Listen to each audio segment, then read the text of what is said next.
Hi hello welcome to post 360. నేను మీ Murali Rapalli. Mega DSC అంటే ప్రజలంతా చాలా పెద్ద మెగా డిఎస్సి అంటారేమో, నోటిఫికేషన్ చాలా పెద్దది వేస్తారేమో అనుకుంటే అటు తెరిచి ఇటు తెరిచి తూతూ మంత్రంగా మెగా డిఎస్సి నోటిఫికేషన్ ఇవ్వడం జరిగింది. అయితే ఈ మెగా డిఎస్సి గురించి మనం మాట్లాడాలంటే జగన్మోహన్ రెడ్డి గారు గతంలోనే 6,500 పోస్టులకి 6,700 పోస్టులకి ఆయన డిఎస్సి నోటిఫికేషన్ ఇచ్చినప్పుడు ఇంకా 2 నెలల ఎలక్షన్స్ ఉన్నాయి, ఇప్పుడు ఈ నోటిఫికేషన్ చెల్లదంటూ కూటమి గవర్నమెంట్ కోర్టుకి వెళ్ళి ఆ డిఎస్సిని ఆపేయడం జరిగింది.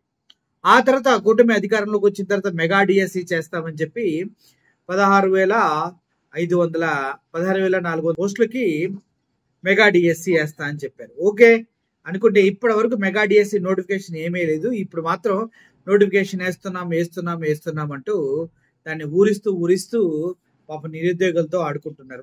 మొన్న కేవలం 2,000 పోస్టులు డిఎస్సి కింద రిలీజ్ చేస్తున్నామంటూ స్పెషల్ టీచర్స్ అంటూ 2,000 పోస్టులు రిలీజ్ చేయడం జరిగింది. ఇవన్నీ పక్కన పెడితే నిరుద్యోగులు ఎంతమంది ఉన్నారంటే దగ్గర 70 లక్షల మంది ఉన్నారు. 70 లక్షల మంది నిరుద్యోగులు ఉన్నారు. డిఎస్సి కోసం ఎదురు చూసేవారు. మెగా డిఎస్సి అంటే కనీసం 25,000 వేస్తారనుకుంటే 16,000కే కుదించారు. అది కూడా నోటిఫికేషన్ పూర్తి స్థాయిలో రాలేదనేది అభ్యర్థుల యొక్క ఆరోపణ.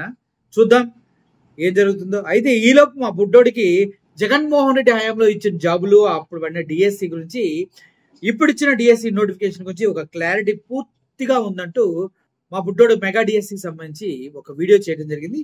దయచేసి అది చూడండి ఒకసారి. అందరూ నమస్కారం అండి. నేనండి ఆగాగే ఇరాది అబ్బా అవతలోడనాల అబ్బా టీవీ నుండి తిరువురు తిరుపతి మాట్లాడుతున్నా అండి. మరి అంతర్జాతీయంగా ఈవీఎంలు ట్యాంపరింగ్ జరిగి పోలైనాయి అంటున్నారు ఓట్లు. ఈ రోజు మనం డిస్కస్ చేయబోతుంది గతంలో డిఎస్సి కింద భర్తీ చేసిన పోస్టులు. ఇక గతంలో 2014 డిఎస్సి నోటిఫికేషన్ ద్వారా మన బాబోరు భర్తీ చేసిన పోస్టుల సంఖ్య 9,061 అండి.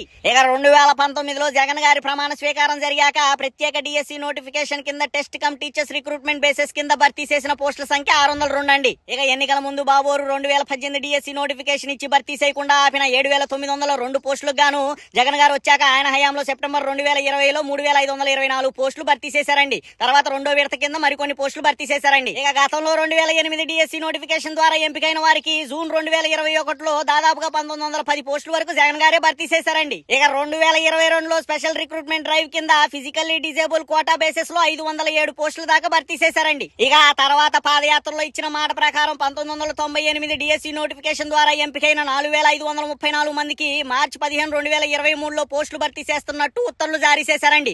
అంటే 25 ఏళ్ల నిరీక్షణ తర్వాత జగన్ గారి హయాంలో వాళ్ళకి రిక్రూట్మెంట్ జరిగిందన్నమాట. ఇక ఇవిగాక 2024 ఎన్నికల ముందు జగన్ గారు 6,100 పోస్టులు గాను డిఎస్సి నోటిఫికేషన్ రిలీజ్ చేస్తే కూటమి ప్రభుత్వం అధికారంలో రాగానే ఆ నోటిఫికేషన్ క్యాన్సిల్ చేసిందండి. ఇక చిల్లర మొత్తం కలుపుకుంటే జగన్ గారి హయాంలో భర్తీ చేసిన డిఎస్సి పోస్టుల సంఖ్య ఇంచుమించు 14,200 అండి. ఇక ఆయన హయాంలో డిఎస్సి పోస్టుల నియామకమే జరగలేదంటూ ప్రచారం చేస్తూ అబద్ధపు ఆరోపణలు చేస్తున్న హాఫ్ నాలెడ్జ్ గాళ్ళకి మా ఈ ఛానల్ తరఫు నుండి ఈ వీడియో అంకితం చేస్తున్నామండి. ఉంటాండి మరి.